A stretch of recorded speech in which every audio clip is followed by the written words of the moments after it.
Hi, hello, welcome to another video. As you can see, I'm pretty deflated by this game I just witnessed. I haven't made a video since El Clasico, which was a week and a half before, so let's just track back a little bit. We had Valencia, that's the only game we played between the Clasico and now. I started watching that game, figured out there was only one team that tried to play football that game, did not watch the second half. So I thought it would be really weird if I made a video on a game I didn't watch. And that brings us to today. The first European test, I would say, for Alonso. And he failed miserably. I just... I wanted... Bruh. When I saw the lineup, I was confused because it was 1-to-1 the same lineup that's played El Clasico. And if you've watched my video about El Clasico, you would know that I did not enjoy that performance at all. We were playing against a very weak Barca that lost to Sevilla and almost lost to Girona. Should have lost to Girona. Girona, I think the right pronunciation is. So we barely beat them 2-1. And it was not convincing at all. Just another ball from Koundé. That ball he controlled with his chest. If he scored it, would be a draw. Totally different outcomes. And today, when I saw the same lineup against a way stronger team than the Barca we just played a week and a half ago, I was not optimistic, to say the least. I know Liverpool has been going through a rough patch and everything, but well, I don't think I spoke on them on last video, but I think in the video before that I said they're going through a rough patch, but they'll figure it out and they're probably still gonna win the league.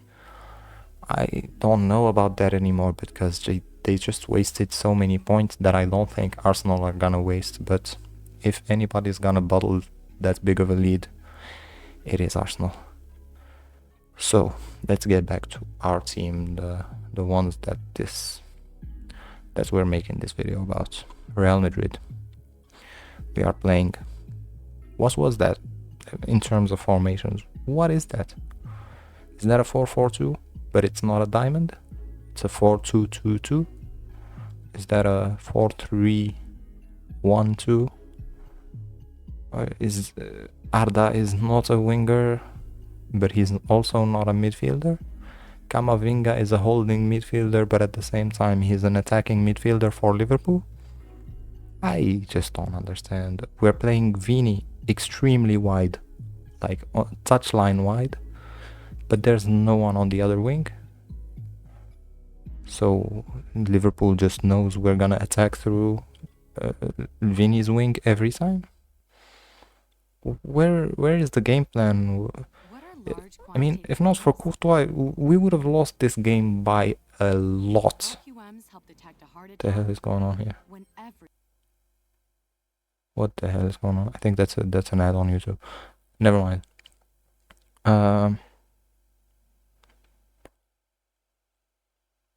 If not for Courtois, we would have lost this game by a lot.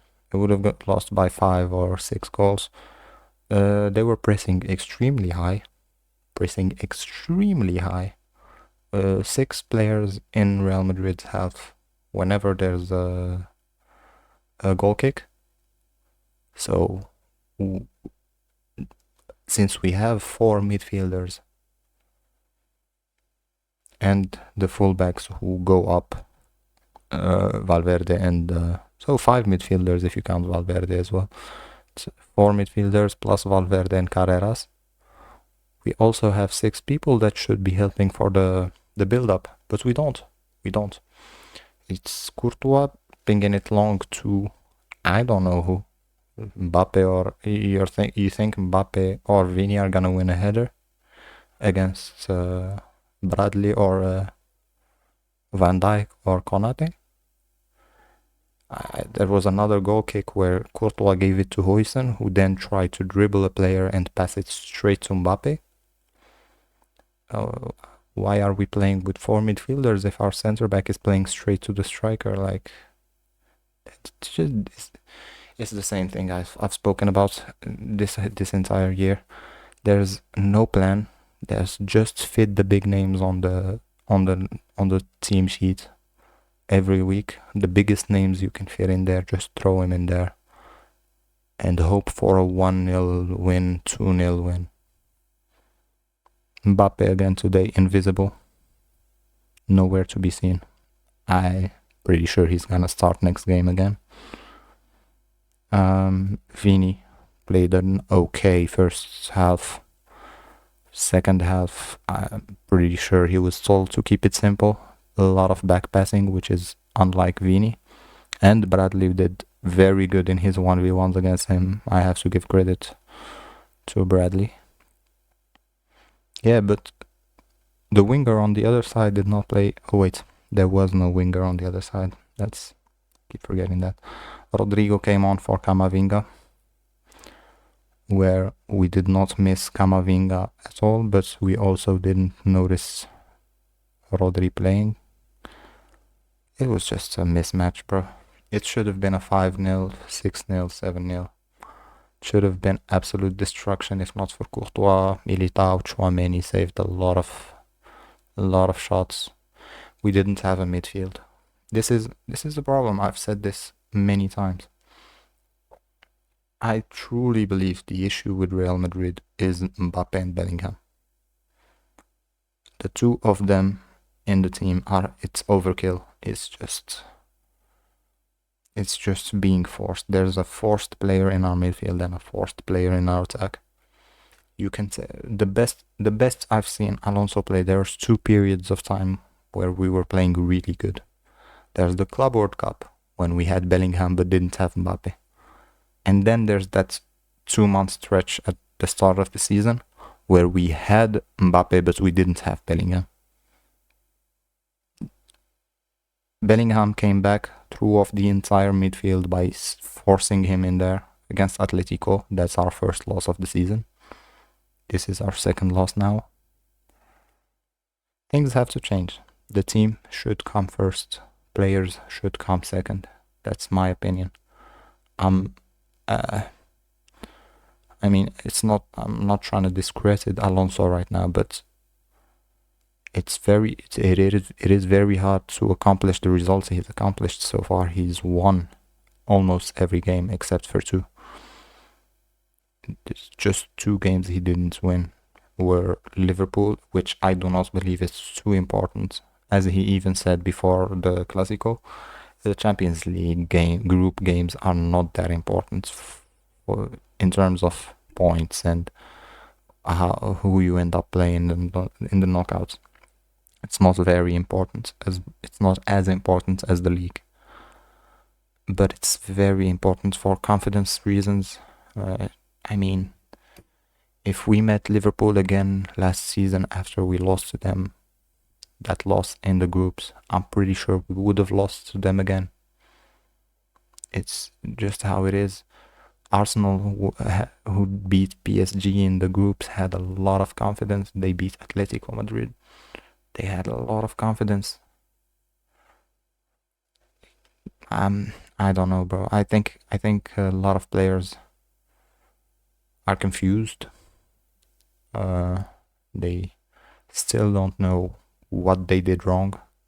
Like Arda Güler, I'm pretty sure he's confused right now as to why his role that was working so well at the start of the season changed so drastically for someone who's not doing as good as he was.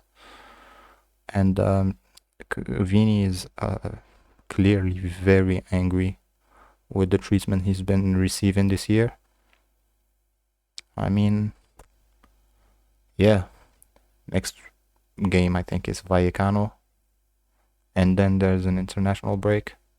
So my guess is we're gonna beat Vallecano comfortably and go to another international break. So yeah, and this will be water under the bridge.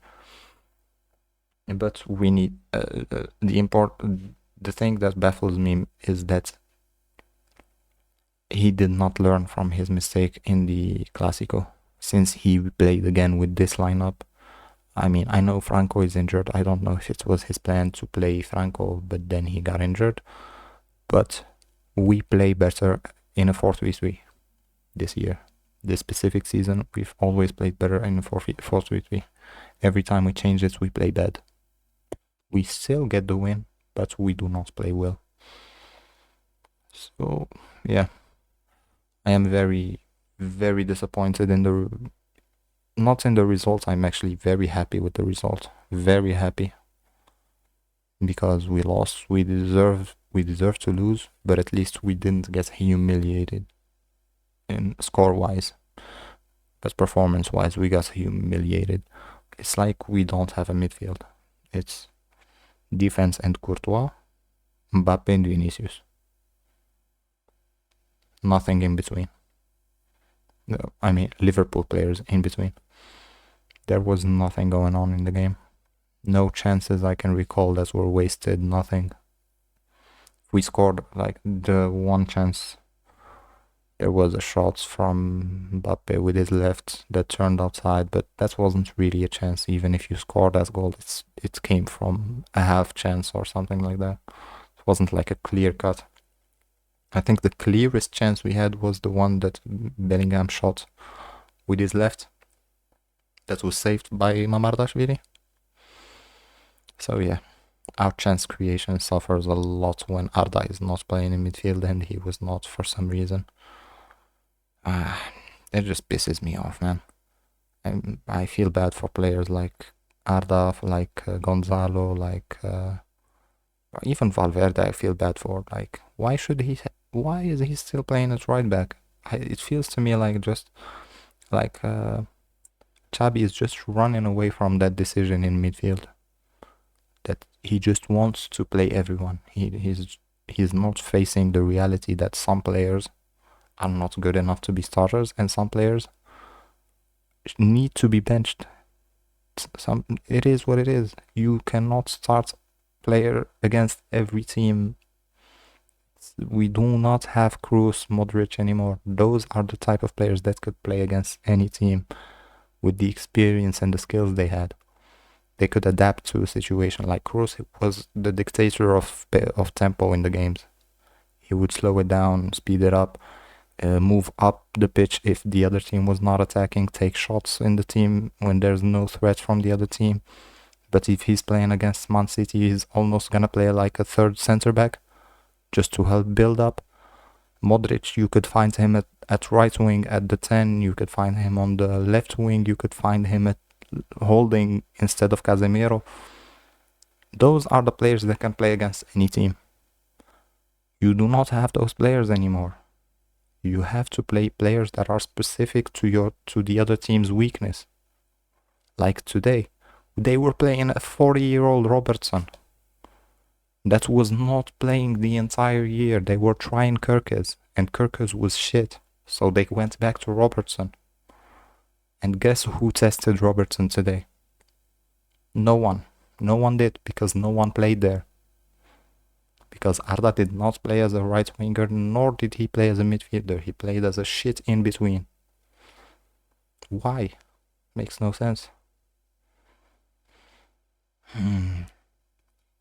It is what it is. I think I got out most of my thoughts on this. I am very disappointed in Xabi. Very disappointed in Xabi. But hey, as I said before, next game, Vallecano, 3-1 win, 2-0 win, water under the bridge. And Mbappe will keep starting, Bellingham will keep starting. The game will keep barely winning games. They should be winning comfortably, and losing games. They should be winning by a fine margin. That's the year I can predict from what I've seen so far. It's not very promising. That's all I'm gonna say. And yeah, I'm gonna schedule this video for tomorrow. I'm gonna try to get it out by like 5 p.m. or something, GMT. and hopefully by the time this video goes out, I should be live on Twitch. So do check it out, it's gonna be in the description. And as always, if you like the video, like the video. See you later. Bye.